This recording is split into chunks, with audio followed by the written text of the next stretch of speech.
প্রিয় শিক্ষার্থী, আজকে আমরা আলোচনা করব নবম শ্রেণীর উচ্চতর গণিতের দ্বাদশ অধ্যায়। এই অধ্যায়ের নাম হচ্ছে সমতলীয় পরিবাহক।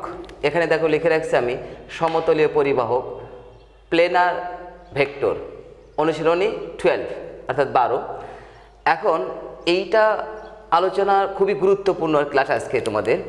দেখো প্রথমে আমি এখানে লিখে রাখছি রাশি বা কোয়ান্টিটি। রাশি কাকে বলা হয়? যা কিছু পরিমাপ করা যায় তাকেই বলা হবে রাশি। যা কিছু পরিমাপ করা যায় তাকেই বলা হবে রাশি। এখন রাশি দু প্রকার, একটা হলো স্কেলার রাশি আর একটি হলো ভেক্টর রাশি। এখন একটু দেখো স্কেলার রাশি, স্কেলার কোয়ান্টিটি। যে রাশি প্রকাশ করতে গেলে শুধুমাত্র একটি মাত্র মাত্রার প্রয়োজন হয় তাকে স্কেলার রাশি বলা হয়। আর যে রাশিটি প্রকাশ করতে গেলে সম্পূর্ণভাবে প্রকাশ করতে গেলে দুটি মাত্রার প্রয়োজন হয়, মান এবং দিক, তাকে বলা হবে ভেক্টর রাশি। তাহলে আমরা বুঝলাম স্কেলার রাশি কাকে বলা হয়, ভেক্টর রাশি কাকে বলা হয়। পরিমাণ, ম্যাগনিটিউড, দিক, ডিরেকশন স্যাম্পলটা হলো এই যে এটা হলো ডিরেকশন স্যাম্পল। এটা বিভিন্ন রকম থাকতে পারে, এরকম দিতে পারে, অনেকে আবার এরকম দিতে পারে, তাই না? এই রাস্তার মাঝে যে এরকম থাকে ভাঁজ, এরকম থাকতে পারে, এটা ডিরেকশন স্যাম্পল। এখন এই চ্যাপ্টারের নাম হচ্ছে সমতলীয় পরিবাহক। এখন সমতলীয়টা কি?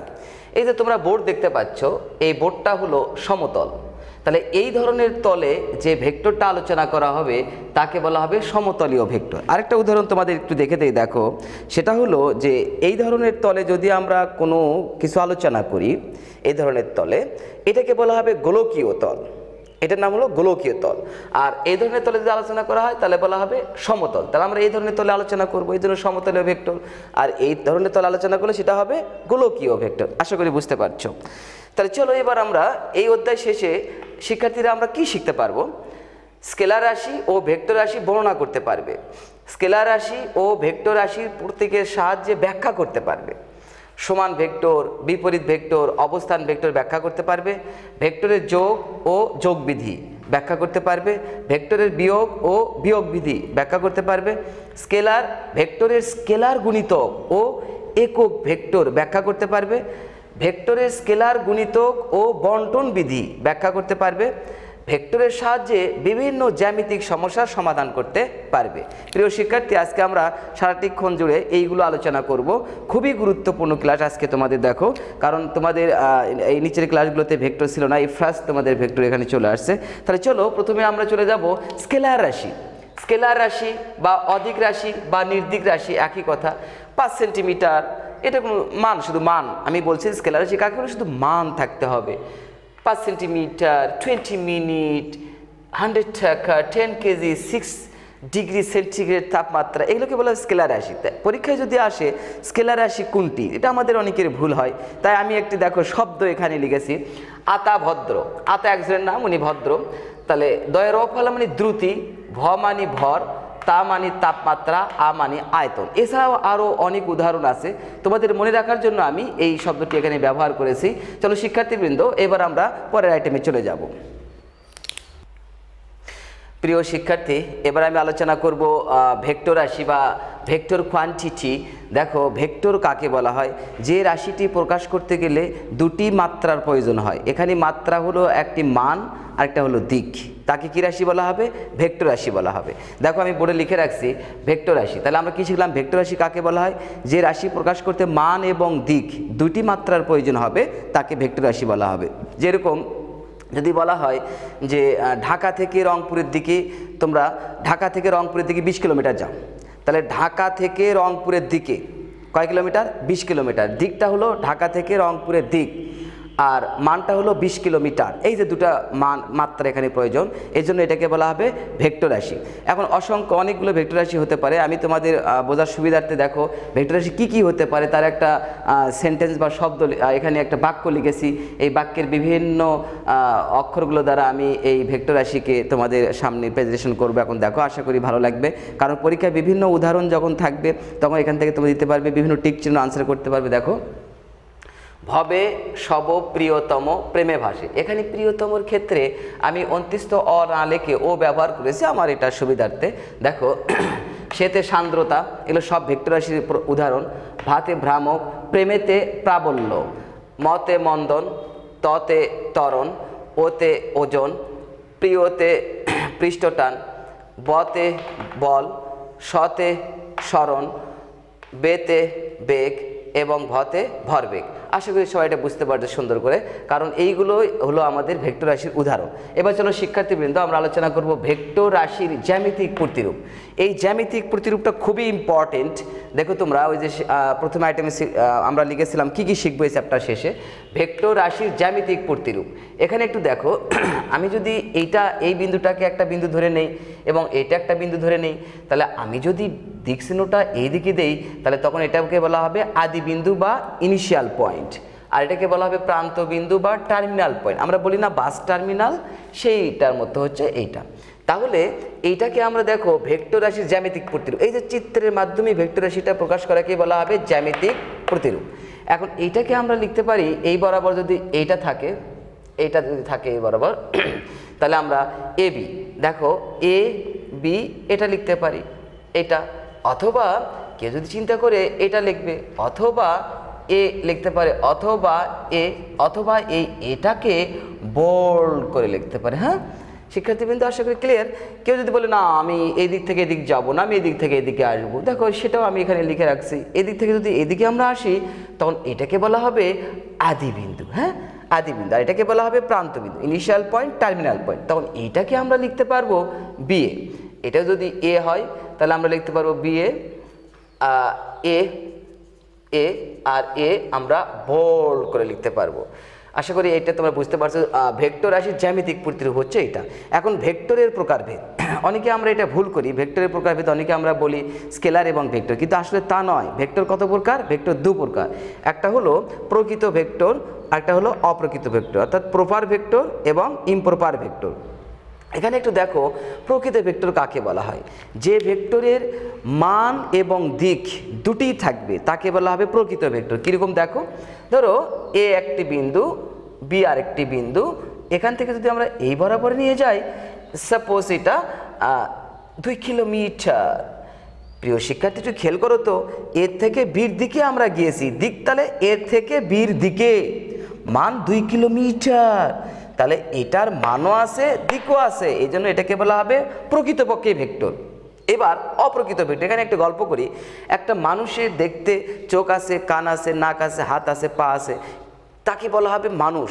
আরেকটা মানুষের ওই একই কর্মকাণ্ডগুলোই আছে, কিন্তু সে এর কথা ওকে লাগে দেয়, এর কথা ওকে লাগে দেয়, খালি ঝগড়া ফেসাদ করে, মানে মানুষের সাথে সবসময় খারাপ ব্যবহার করে। তাহলে তাকে আমরা কি বলবো শিক্ষার্থী বলো?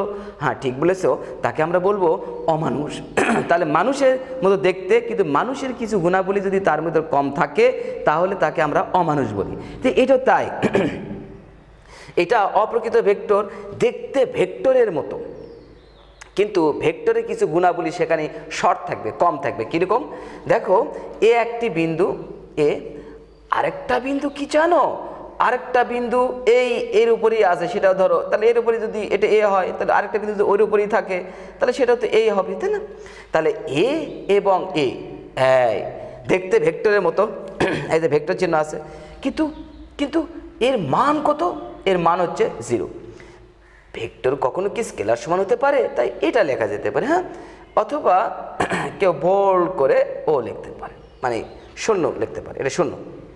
তাহলে এই দুটি ভেক্টরের মধ্যবর্তী দূরত্ব শূন্য, মান আছে, কিন্তু এর থেকে এ কোন দিকে আমরা কি বুঝতে পারছি? এর থেকে এ কোন দিকে আমরা এটা বুঝতে পারছি না। এর থেকে এ কোন দিকে নির্দিষ্ট করে বোঝা যাচ্ছে না, এর উপরে এ আছে, তাহলে এখানে দিক অ্যাবসেন্ট, এখানে দিক অ্যাবসেন্ট, শুধু এখানে কি আছে? মান আছে।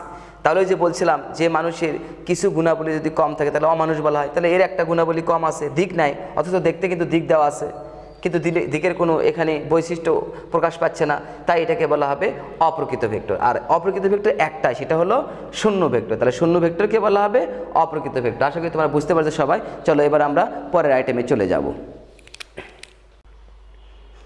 প্রিয় শিক্ষার্থী, চলো এবার আমরা সদিক রেখা অংশের দৈর্ঘ্য, লেন্থ নরম অফ ভেক্টর সেগমেন্ট। এবার সদিক রেখা অংশ, সদিক বা ভেক্টর রাশি রেখা অংশের দৈর্ঘ্য, শুধুমাত্র দৈর্ঘ্যটা আমরা এবার নির্ণয় করব। তাহলে কি বোঝা গেল? ভেক্টর রাশি দেওয়া থাকবে, তার থেকে শুধু আমরা কি লিখবো? দৈর্ঘ্যটা লিখব। কীভাবে দেখো, সেটা হলো যে সাপোজ এ বি 5 কিলোমিটার, এবং বি এটাও 5 কিলোমিটার। দেখো তো এ থেকে বি এর দিকে কয় কিলোমিটার? 5 কিলোমিটার। এবার এখানে বি থেকে এর দিকে কয় কিলোমিটার? 5 কিলোমিটার। তাহলে এ বি ভেক্টর রাশিকে তো আমরা এইভাবে প্রকাশ করতে পারি, তার যদি আমরা পরম মান নেই বা অ্যাবসলিউট ভ্যালু যদি নেই, পরম মান বা অ্যাবসলিউট ভ্যালু যদি নেই, তাহলে শুধু কি থাকবে? মানটা থাকবে, কি থাকবে না? দিক থাকবে না। আবার বি এ যদি আমরা এখানে লিখি, এর যদি পরম মান বা অ্যাবসলিউট ভ্যালু নেই, তাহলে দিক আউট হয়ে যায়, শুধু কি থাকবে? মান থাকবে। এখন এটাও মান, এটাও মান, তাই এই দুটোকে আমরা এইভাবে লিখতে পারি। এখানে একটা কথা বলে নিই, পরম মান বা অ্যাবসলিউট ভ্যালু বলতে আমরা কি বুঝি? এটা পরম মান, ইংরেজি হচ্ছে অ্যাবসলিউট ভ্যালু, এটা দ্বারা তেমন কোনো কিছু বোঝা যাবে না। এটা পরম মানটা হলো দূরত্ব বোঝায়। এটা পরম মান বলতে আমরা কি বুঝবো? দূরত্ব বুঝবো। তাহলে দুইটা বিন্দুর মধ্যবর্তী দূরত্বটা হচ্ছে পরম মান বা অ্যাবসলিউট ভ্যালু বা প্রকৃত মান। পরম মান, অ্যাবসলিউট ভ্যালু বা প্রকৃত মান। এই পরম মান অর্থ হলো এ এবং বির মধ্যবর্তী দূরত্ব, বি এবং এর মধ্যবর্তী দূরত্ব, ডিস্টেন্স বোঝাবে এটা আর কি। তাহলে এইটুকুর মধ্যবর্তী দূরত্বকে বলা হবে এ বি এর পরম মান। তাহলে দিক থাকবে না, তাহলে এর থেকে বিও হতে পারে, বি থেকে এও হতে পারে, ইচ্ছা, কারণ তখন তো দিক নাই। এবার চলো সদিক রেখা অংশের ধারক রেখা। প্রিয় শিক্ষার্থী, এখানে একটু খেয়াল করো, আমরা তো এই রুমে আছি, তাই না? তাহলে আমাদেরকে ধরে রাখছে কে বলো? এই রুম। তাহলে আমাদের ধারক হচ্ছে এই রুম। এই রুমকে ধরে রাখছে কে বলো? এই বিল্ডিং। তাহলে এই রুমের ধারক রেখা কে বলো? এই বিল্ডিং। তাহলে আমাদের রুমের ধারক রেখা কে বলো? এই বিল্ডিং। ঠিক একইভাবে সদিক রেখা অংশের ধারক রেখা অর্থাৎ ভেক্টর রেখা অংশের ধারক রেখা বলতে আমরা কি বুঝি? দেখো এখানে আমি একটা রেখা অঙ্কন করে এঁকেছি, এক্সও একটি রেখা। এই রেখার উপর যদি একটা ভেক্টর আর্ট করি আমি, দেখো এই দেখো একটা ভেক্টর আর্ট করলাম, এটার নাম দিলাম আমি এবি। এবি, তাহলে এবি ভেক্টরকে কে ধরে রাখছে বলো তো? এক্স ওয়াই রেখা ধরে রাখছে। আমি যদি এখানে আরেকটা ভেক্টর আর্ট করে দেই, দেখো আরেকটা ভেক্টর আর্ট করি এখানে, দেখো এটা হলো সিডি। সিডি, তাহলে বলো তো, তাহলে সিডি ভেক্টরকে ধরে রাখছে কে বলো তো? X Y. এক্স ওয়াই কিন্তু আরও বিশাল বড়, এর কোনো শেষ নাই, অসীম পর্যন্ত বিস্তৃত, অসীম পর্যন্ত বিস্তৃত, তাই না? দেখো অসীম, অসীম। এবার নিচের দেখো আরেকটা রেখা অঙ্কন করে আঁকছি আমি, এম এন। এখানে দেখো এটা যদি একটা ভেক্টর হয়, এখানে একটু খেয়াল করো, ধরো এখানে একটা ভেক্টর ধরে রাখছে, সেটা হলো ইউ আর ভি, ইউভি। তাহলে ইউভি একটি ভেক্টরকে কে ধরে রাখছে বলো? এম এন রেখা। আবার যদি আমরা এখানে আরেকটা ভেক্টর লিখে দেই, সেটা হলো K S. K S, K S যদি একটা ভেক্টর দেই, আবার যদি আমরা একটা ভেক্টর এখানে আর্ট করে দিই, বলো আবার একটা ভেক্টর আর্ট করবো আমরা এখানে, হ্যাঁ চলো, সেটা হলো এই, এটা দেখো এই। তাহলে এটাকে দিলাম আমরা টি ভি, এটা। তাহলে আমরা কি বুঝলাম? যে কোনো ভেক্টর বা কতকগুলো ভেক্টর যদি একটি অসীম রেখার অংশ বিশেষ হয়, দেখো তো এবি ভেক্টর এবং সিডি ভেক্টর, এটা কিন্তু এবি ভেক্টর, হ্যাঁ শিক্ষার্থী দেখো এটা এবি ভেক্টর, আর এটা কিন্তু সিডি ভেক্টর, সিডি ভেক্টর। তাহলে এখানে এবি এবং সিডি ভেক্টরকে ধরে রাখছে কে বলো তো? X Y. তাহলে এবি এবং সিডি ধারক রেখা কে বলো? X Y. আবার এখানে এম এন রেখা ইউ ভি ভেক্টর ধরে রেখেছে, আবার এম এন রেখা কে এস ভেক্টর ধরে রেখেছে, আবার এম এন রেখায় টিভি ভেক্টর ধরে রেখেছে। তাহলে ইউভি কে এস টিভি এদের ধারক রেখা কে বলো তো? M N. তাহলে আমরা কি বুঝলাম? যে কোনো ভেক্টর বা কতকগুলি ভেক্টর, কোনো ভেক্টর বা কতকগুলি ভেক্টর যদি একটি অসীম রেখার অংশ বিশেষ হয়, তাহলে ওই অসীম রেখাকে ওই ভেক্টর বা ভেক্টরগুলির ধারক রেখা বলে। এখানে এবি এবং সিডি ধারক রেখা হচ্ছে X Y, U V K S T V ধারক রেখা হচ্ছে এম এন। আশা করি তোমরা এটা বুঝতে পারছো। চলো আমরা একটু পরের আইটেমে চলে যাই। হ্যাঁ, ওকে প্রিয় শিক্ষার্থী, চলো এবার আমরা আলোচনা করব সমান ভেক্টর বা ইকুয়াল ভেক্টর। ইকুয়াল ভেক্টর, তাহলে সমান ভেক্টর বলতে আমরা কি বুঝি? সেটা হলো যে ভেক্টর, দুটি ভেক্টরের মান যদি একই এবং দিকও যদি একই হয়, মান এবং দিক যদি একই হয়, তাহলে তাদেরকে কি ভেক্টর বলা হবে? সমান ভেক্টর বলা হবে। একটু খেয়াল করে দেখো, বলো তো এই কলমটা কোন দিকে হয়ে আছে? কেউ বলবে এটা উপরের দিকে, এটা নিচের দিকে, কেউ বলবে এটা সোজা দিকে আছে, এটা সোজা। কিন্তু তুমি কি বুঝতে পারবা? কেউ বলবে এটা উল্টা দিকে আছে, কেউ বলবে এটা সোজা দিকে আছে, তুমি বুঝতে পারবে না। কারণ কেউ এটাকেই ধরো এই পাশে সোজা পাশে ধরলো, এই পাশে উল্টা পাশে ধরলো, কি আবার এই পাশে সোজা পাশে ধরলো, এই পাশে উল্টা পাশে ধরলো, বোঝার কোনো উপায় নেই। এবার দেখো তো এই কলম আর এই কলম যদি আমি পাশাপাশি দাঁড় করে ধরে নিলাম এটা সোজা দিকে হয়ে আছে, তাহলে বললো তো এই কলমটা কোন দিকে হয়ে আছে? এই কলমটা এর সাপেক্ষে কোন দিকে হয়ে আছে? বিপরীত দিকে হয়ে আছে, তাই না? তাহলে আমরা বুঝলাম বিপরীত ভেক্টর বলতে একটার সাপেক্ষে আরেকটা ভেক্টর যদি বিপরীতভাবে অবস্থান করে তাহলে তারাই পরস্পরে কি ভেক্টর বলো? বিপরীত ভেক্টর। এটার বিপরীত এটা, দেখো এটার দিক এই দিকে, এটার দিক কিন্তু এই দিকে সমান, দুটার মধ্যবর্তী দূরত্ব সমান। যদি এরকম হয় তাহলে কিন্তু হবে না, এটা মান একই হলো কিন্তু দিক আলাদা, যদি এদিকে হয় হবে না। তাহলে মানে কি এরকম হতে হবে, তাই না? এরা সমান, এরা কি ভেক্টর? এখন দেখো এরা হলো সমান ভেক্টর। এরা কি ভেক্টর? সমান ভেক্টর। এদিকে হলে কিন্তু বিপরীত হয়ে যাবে। হ্যাঁ, এই যে সমান সমান সমান, তাহলে মান এটারও যা এটারও যা, দিক এটারও এইদিকে, দিক এটারও এইদিকে, তাহলে এই ভেক্টরকে বলা হবে সমান ভেক্টর। চলো একটা উদাহরণ দিই, দেখো সেটা হলো যে এবি একটি ভেক্টর, এবি একটি ভেক্টর এর থেকে বির দিকে গিয়েছে। আরেকটা ভেক্টর যদি আমি নেই, দেখো সিডি আরেকটি ভেক্টর, সিডি সিডি, দেখো এই দিকেও এইদিকে, এর দিকেও কিন্তু এইদিকে, তাই না? এটা 3 কিলোমিটার, এটাও যদি 3 কিলোমিটার আমরা দেই, 3 কিলোমিটার যদি আমরা এটা দেই, তাহলে একটু খেয়াল করো তো, এটাও মান যা এটার মানও তাই। হ্যাঁ, তাহলে এইটাও দিকে এইদিকে, এটার দিকে এইদিকে, তাহলে আমরা লিখতে পারবো এবি সমান সিডি। ওই যে যেটা বলছিলাম, দেখো এই কলম আর এই কলম তাহলে পরস্পরে কী হবে, বা মার্কার দুটি পরস্পর কী হবে? সমান হবে। এবার দেখো বিপরীত ভেক্টর বলতে কি বুঝি আমরা? মান একই হতে হবে, দিক বিপরীত। কিছুক্ষণ আগে যেটা প্রমাণ করে বলে দিয়েছি সেটাই। এই ভেক্টর একটি এবং এইটা যদি থাকে তাহলে সমান, এইটার দিক যদি এই দিকে থাকে তাহলে এইটার বিপরীতটা হবে এটা, এটার বিপরীত ভেক্টর এটা, এটার বিপরীত এটা। এখন একা একা কিন্তু বিপরীত বোঝা যাবে না। হ্যাঁ, বোঝা যাবে। এই দেখো এটা হচ্ছে আদি বিন্দু, এটা হচ্ছে প্রান্ত বিন্দু। যদি এটাকে আমি উল্টে দেই তাহলে এইটা হলো প্রান্ত আদি, এটা হলো প্রান্ত, তাহলে ওইটার সাপেক্ষে এটা বিপরীত। তাহলে চলো মোস্ট ইম্পর্টেন্ট আইটেম এটা দেখো, এটা এবি, এবি একটি ভেক্টর, এটা হচ্ছে আদি বিন্দু। এই দিক থেকে বুঝতে পারবে প্রিয় শিক্ষার্থীরা, আদি বিন্দু এটা প্রান্ত বিন্দু। তাহলে এখানে দেখো আদি বিন্দু এবং প্রান্ত বিন্দু, তাহলে এটা এবি ভেক্টর, এবি ভেক্টর।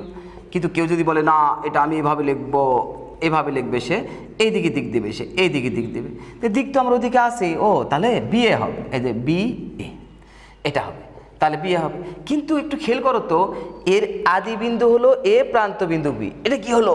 এর আদি বিন্দুই বি, প্রান্ত বিন্দু এ, তাহলে এটার সাপেক্ষে এটা কি বলো? বিপরীত। তাই আমরা লিখি এ বি এর বিপরীত, এ বি এর বিপরীত বিএ, বিএ।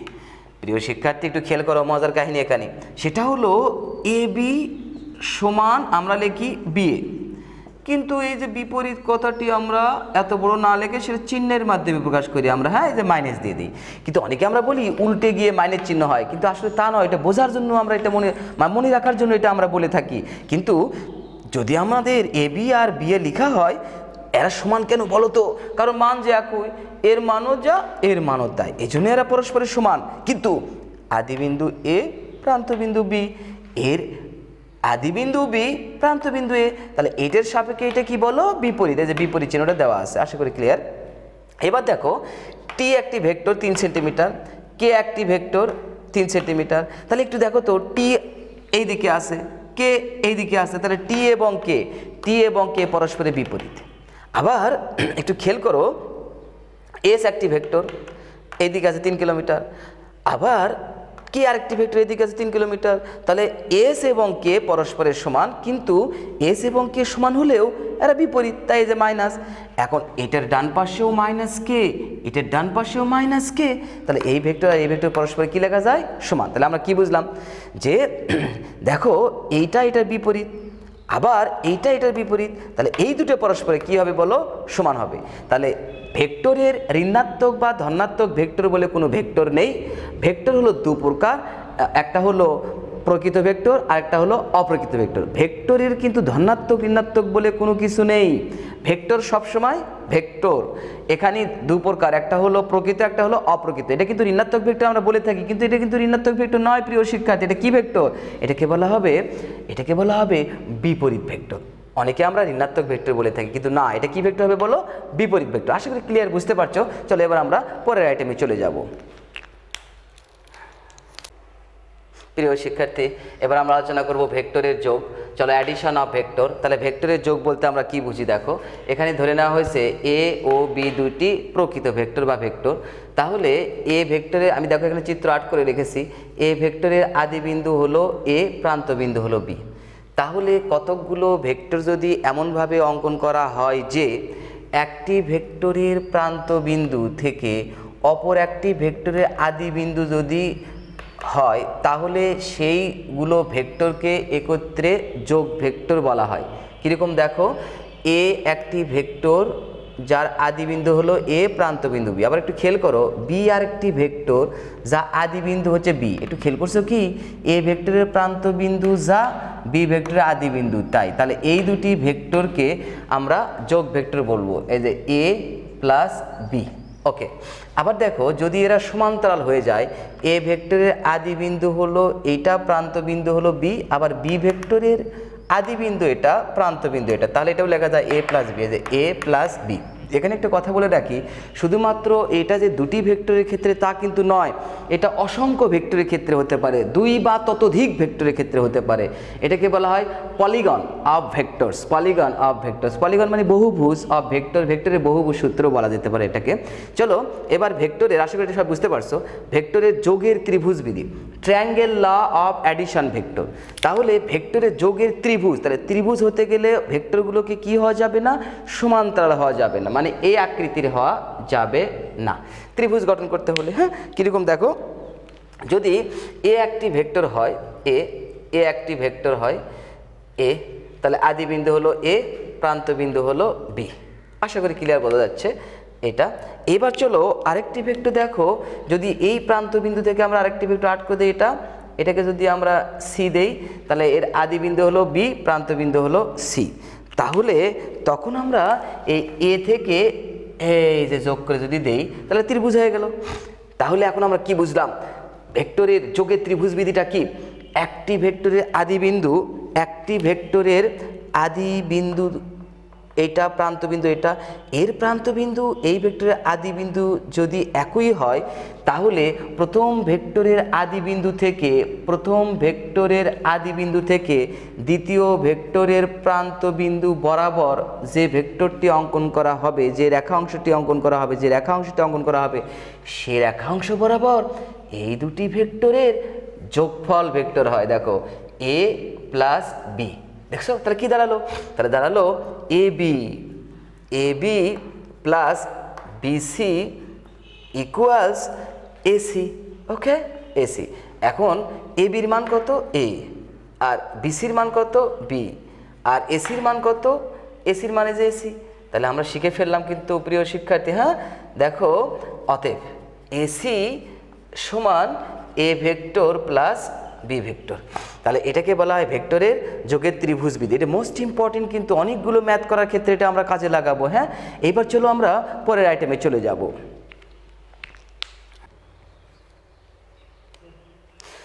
প্রিয় শিক্ষার্থী, এবার আমরা আলোচনা করব ভেক্টরের যোগের সামান্তরিক বিধি, parallelogram law of addition vector. তাহলে ভেক্টরের যোগের সামান্তরিক বিধি, দুটি ভেক্টর যদি ইনিশিয়াল, দেখো এ একটি ভেক্টর ও বি আর একটি ভেক্টর, তাহলে সামান্তরিক বিধি আমরা আট করব। তাহলে সামান্তরিক বিধি আট করতে গেলে এ এবং বি দুটা ভেক্টর সমান্তরাল হওয়া যাবে না, কি করতে হবে, ছেদ করতে হবে, তাই না? তাহলে এ একটি ভেক্টর, দেখো এ একটি ভেক্টর, আর ইনিশিয়াল পয়েন্ট হলো এ, টার্মিনাল পয়েন্ট হলো বি। এখন এ ভেক্টরের ধারক রেখা এ বি, আবার এর ইনিশিয়াল পয়েন্ট বরাবরই আরেকটা ভেক্টর আমরা আট করব, বি ভেক্টর। এই দেখো আরেকটা ভেক্টর আট করবো আমরা, চলো বি ভেক্টর আট করব, এই যে বি ভেক্টর আরেকটা আট করলাম বি। তাহলে একটু খেয়াল করো, এর ইনিশিয়াল পয়েন্ট থেকে আরেকটা ভেক্টর আট করলাম আমরা, বিটার নাম দিলাম আমরা এ বি, এটা সি দিলাম। হ্যাঁ, এখন দেখো এ বি এবং এসিকে সামান্তরিকের দুটি শোণিত বাহু বিবেচনা করে আমরা সামান্তরিকটি অঙ্কন করব। কিভাবে দেখো, দেখো এই সমান মাপ নিয়ে একটু খেয়াল করে দেখো, এই মাপ নিয়ে এই মাপ, ওকে, এই আরেকবার দেখো এই মাপ এই মাপ, ওকে। আবার এইবার দেখো এইটার নিয়ে এইটার সমান করে নিয়ে এই মাপ এই মাপ, দেখো এখানে কিন্তু ছেদ করলো, হ্যাঁ যোগ করে দাও, কি হয়ে গেল প্রিয় শিক্ষার্থীরা বলো, একটা প্যারালোগ্রাম বা সামান্তরিক হয়ে গেল। আমরা জানি সামান্তরিকের বিপরীত বাহুগুলো পরস্পর কি বলো, সামান্তরিকের বিপরীত বাহুগুলো পরস্পর সমান ও সমান্তরাল। তাহলে এই বরাবর যদি এ ভেক্টর হয়, এই বরাবর কি ভেক্টর হবে বলো, এ ভেক্টর। আবার এটার বিপরীত বাহু হচ্ছে এটা, এটা ডি বিন্দু দিলাম, তাহলে এ বি ডি সি সামান্তরিক হলো। এই বরাবর যদি বি ভেক্টর হয়, এটা কি ভেক্টর হবে বলো, বি ভেক্টর। তাহলে সামান্তরিক বিধি বলতে আমরা কি বুঝি, দুটি ভেক্টরের আদি বিন্দু যদি একই হয় তাহলে ওই দুটি ভেক্টরের ধারক রেখার ছেদবিন্দুগামী। তাহলে ওই একটু কথা বলে নেই এর আগে, ওই দুটি ভেক্টরকে সামান্তরিকের দুটি সন্নিহিত বাহু বিবেচনা করে সামান্তরিকটি অঙ্কন করলে ওই সামান্তরিকের ওই দুটি ভেক্টর এর ধারক রেখাদ্বয় যে বিন্দুতে ছেদ করেছে, এ ভেক্টরের ধারক রেখা এ বি আর বি ভেক্টরের ধারক রেখা এ সি, ইহারা পরস্পরের কোন বিন্দুতে ছেদ করেছে, এ বিন্দুতে ছেদ করেছে। তাহলে ওই এ বিন্দুগামী ওই সামান্তরিকের যে কর্ণ, এ বিন্দুগামী ওই সামান্তরিকের যে কর্ণ, ওই সামান্তরিকের যে কর্ণ হবে এ বিন্দুগামী, সেই কর্ণ বরাবর ওই দুটি ভেক্টরের যোগফল ভেক্টর হবে। এটাকে বলা হবে ভেক্টরের সামান্তরিক বিধি। এখন এটা হইল কিনা একটু প্রমাণে যায়, চলো একটু প্রমাণ করি। দেখো এই ত্রিভুজটা যদি আমরা নিই, এখনই আমরা ত্রিভুজ বিধি শিখে আসলাম, সেটা অ্যাপ্লাই করব। এই ত্রিভুজ একটু খেয়াল করো, কি লিখবো, এ বি প্লাস কোন ত্রিভুজ, এটা ত্রিভুজ এ বি ডি এর ক্ষেত্রে লিখতেছি আমরা এ বি ভেক্টরের ত্রিভুজ বিধি, যোগের ত্রিভুজ বিধি, এ বি প্লাস বিডি ইকুয়াল এডি। এডি এখন দেখো তো হয়েছে কিনা, এডিটা আমরা এই পাশে লিখি, হ্যাঁ, এডি ইকুয়াল এবি, এবির পরিবর্তে কি বসাবো এ, আর বিডির পরিবর্তে কি বসাবো বি। প্রিয় শিক্ষার্থী দেখো হয়ে গেল। তাহলে এডি বরাবর যে ভেক্টরটি আছে তা হবে এ প্লাস বি ভেক্টরের সমান। এখন দেখো দুটো গুরুত্বপূর্ণ কথা বলবো আমি এই সম্পর্কে, সেটা হলো দুই বা ততোধিক ভেক্টরের যোগফলকে তাদের লব্ধি ভেক্টর বলা হয়। তাহলে এই দুটিকে এ এবং বি ভেক্টরের লব্ধি ভেক্টর বলা হবে। হ্যাঁ, দুটি ভেক্টর সমান্তরাল হলে তাদের যোগের ক্ষেত্রে সামান্তরিক বিধি প্রযোজ্য নয়, কারণ সমান্তরাল হলে এরা কখনো ছেদ করবে না, সামান্তরিক হবে না। কিন্তু ত্রিভুজ বিধিটা অবশ্যই প্রয়োজন। তাহলে ত্রিভুজ বিধিটা কীভাবে প্রয়োজন একটু দেখো। সমান্তরাল যদি হয়, ধরো এ বি আর সি, এটা এ ভেক্টর, এটা বি ভেক্টর, এইটা, তাহলে এইটুকু যদি আমরা নিয়ে যাই ত্রিভুজ বিধি অনুযায়ী কী শিখলাম আমরা বলো, এখনই দেখো এদের হয়ে গেছে এ বি প্লাস বিসি ইকুয়ালস কি বলো, এই তো এই যে, তাহলে ত্রিভুজ বিধি কিন্তু প্রযোজ্য হলো। কিন্তু যদি সমান্তরাল হয় তাহলে কি হবে না, তাহলে সামান্তরিক অঙ্কন করা যাবে না। সামান্তরিক অঙ্কন করতে গেলে এইভাবে অবশ্যই দুটি ভেক্টর কি করতে হবে, ছেদ করতে হবে। আশা করি সবাই বুঝতে পারছে। চলো এবার আমরা পরের আইটেমে চলে যাব। ওকে প্রিয় শিক্ষার্থী, এবার আমরা আলোচনা করব ভেক্টরের বিয়োগ, subtraction of vector. Most important item এটা, ভেক্টরের বিয়োগ। ইউ এবং ভি ভেক্টর দ্বয়ের বিয়োগফল ভেক্টর আমরা নির্ণয় করব। ইউ একটি ভেক্টর এবং ভি একটি ভেক্টর আমরা ধরে নিয়েছি এটা প্রকৃত ভেক্টর। তাহলে ইউ এবং ভি ভেক্টর দ্বয়ের বিয়োগফল হবে ইউ বিয়োগ ভি অথবা ভি বিয়োগ ইউ। তাহলে ইউ বিয়োগ ভি বলতে আমরা কি বুঝি, আসলে যোগেরই আর একটা প্রতিরূপ হলো বিয়োগ। তাহলে ইউ বিয়োগ ভি বলতে আমরা ইউ এবং মাইনাস ভি, অর্থাৎ ভি ইউ এবং ভি পরস্পরে বিপরীত ভেক্টর, এই দুটোকে যদি যোগ করা হয় তাহলে আমরা এটা বুঝি। দেখো এই দেখো যোগ, এই ইউটা কার বিপরীত, ভির বিপরীত, তাহলে প্লাস মাইনাসে কী হবে মাইনাস, এই যে আমরা বিপরীত ভেক্টর বুঝে আসছি সেটা অনুযায়ী। আবার ভি মাইনাস ইউ বলতে আমরা ভি এবং মাইনাস ইউ ভেক্টরের যোগফল ভেক্টর বুঝবো। চলো এটা খুব একটা বেশি ভালো বোঝা গেল না, আমরা একটু ব্যাখ্যা করি। তো চলো কীভাবে ব্যাখ্যা করা যায় দেখা যাক। এখানে একটু খেয়াল করো যে এই দেখো ইউ ভেক্টরের আদিবিন্দু যেটা হবে ভি ভেক্টরের আদিবিন্দু সেটাই হবে। তাহলে ইউ ভেক্টরের আদিবিন্দু এবং ভি ভেক্টরের আদিবিন্দু যদি একই হয় তাহলে ইউ বিয়োগ ভি অথবা ভি বিয়োগ ইউ আমরা বলতে পারি। এখন এখানে খেয়াল করো, প্রথমে ব্যাখ্যায় আমি লিখেছি ইউ বিয়োগ ভি, এটা আমি একটু ব্যাখ্যা করে দেবো। চলো কীরকম দেখো, এটার ব্যাখ্যা হবে এখন। সেটা হলো এই যে এইটা আমি যদি না দিতাম, তাই না, এটা এদিকেই হতে পারে, এটা এদিকেই হতে পারে। তো যেহেতু আমি এটা দিয়েছি, চলো এটা আমরা এদিকেই দিয়েছি। দেখো এটা আমরা লিখেছি, দেখো ইউ এর আদিবিন্দু এ প্রান্তবিন্দু বি, ভি এর আদিবিন্দু এ প্রান্তবিন্দু সি। এখন যেহেতু আমি এইদিকে দিয়েছি তাহলে এ সিবি, সিবি, তাহলে বিতে প্রান্তবিন্দু বরাবর কোন ভেক্টর আসছে ইউ, তাহলে ইউ বিয়োগ আদির প্রান্তবিন্দু কী ছিল এখানে এটা ভি। তাহলে এই দুটোর বিয়োগফল কেন হয় আমরা বললাম কিছুক্ষণ আগে, যোগের পর ত্রিভুজ হচ্ছে বিয়োগ। তাহলে এই ত্রিভুজের ক্ষেত্রে ভেক্টরের যোগ বিধি প্রয়োগ করেছি। দেখো A C plus C B equal A B, A C plus C B equals A B. তাহলে আমরা সিবির মান দরকার, সিবি রেখে দিয়েছি, এটা পাশে পার হয়ে চলে আসলো। হ্যাঁ, তাহলে সিবি আর ইউ আর হচ্ছে ভি। এই যে পার হয়ে বলতে এটা ক্যান্সেলেশন ল হবে, এটা আমরা পরে আলোচনা করবো আজকেই। এবার এটা যদি এরা পরস্পর একই রেখায় অবস্থান করে, কি বলছিলাম, একই বিন্দু, দুটি ভেক্টরের আদি বিন্দু হতে হবে। দেখো এ বি ইউ ভেক্টরের আদি বিন্দু এ, আবার এসি ভি ভেক্টরের আদি বিন্দু এ। তাহলে সিবি কি লিখবো আমরা, সিবি, সিবি হচ্ছে কিছুক্ষণ আগে শিখলাম আমরা, হ্যাঁ, সিএ প্লাস এবি, এটা সিএ প্লাস এবি। কিন্তু আমাদের তো এখানে সিএ না, এখানে তো আমাদের এসি আছে, তাই উল্টে দিয়েছি। একটু খেয়াল করে দেখো, উল্টে দিয়েছি। সিএ কে উল্টে দিলে, উল্টে বলতে এটা কিন্তু বিপরীত বুঝেছি আমি আসলে। তাহলে সি এর বিপরীত কি বলো, মাইনাস এসি, তারপরে প্লাস এখানে কি হবে বলো, এবি। এখন এই যে এসির মান কত বলো, এই যে এবির মান কত, এবির মান ইউ, আর এই যে এসির মান কত বলো, ভি। দেখো সিবির মান এটা হয়ে গেল। ওকে, এবার চলে আসো আমরা ভি বাদ বা মাইনাস ইউ ব্যাখ্যা করবো। হ্যাঁ, এটা একই কাহিনী। দেখো এখানে শুধুমাত্র ওখানে ছিল সির থেকে বির দিকে, এবার হবে বির থেকে কোন দিকে বলো, সির দিকে। হ্যাঁ, তাহলে চলো এবার এটা বুঝতে গেলে এই ত্রিভুজের ক্ষেত্রে আমরা ভেক্টরের যোগ বিধি প্রয়োগ করব। A B plus BC equals AC, A B plus BC, A B plus BC equals AC. তাহলে সেখান থেকে বিসির মান বের করবো, এসি প্লাস এটা মাইনাস হয়ে যাবে, হ্যাঁ, বিসি। তাহলে এখন দেখো মান বসে দিয়েছি, আশা করি হয়ে গেল। তাহলে এখানে একটু দেখো, এই এরা যদি একই রেখায় অবস্থান করতো, এ বি আর এসি, তখন আমরা লিখছিলাম সিবি। এবার আমরা কি লিখবো বলো তো প্রিয় শিক্ষার্থী, বিসি। তাহলে বিসি সমান BA plus AC, BA plus AC, কিন্তু বিএ তো নয় আমাদের, আমাদের এ বি আছে। তাহলে এর বিপরীত ভেক্টর কত হবে, এ বি, এই যে বিপরীত চিহ্ন। আর এই যে এসি মান বসেছি, দেখো এর মান ইউ, এটার মান ভি, আর এটা এই পাশে লিখছি, এটা এই পাশে লিখছি। আশা করি ক্লিয়ার। বিয়োগ বিধি আমরা শিখলাম, ভেক্টরের বিয়োগ বিধি মোস্ট ইম্পর্টেন্ট আইটেম এটা। চলো এবার আমরা পরের আইটেমে চলে যাব।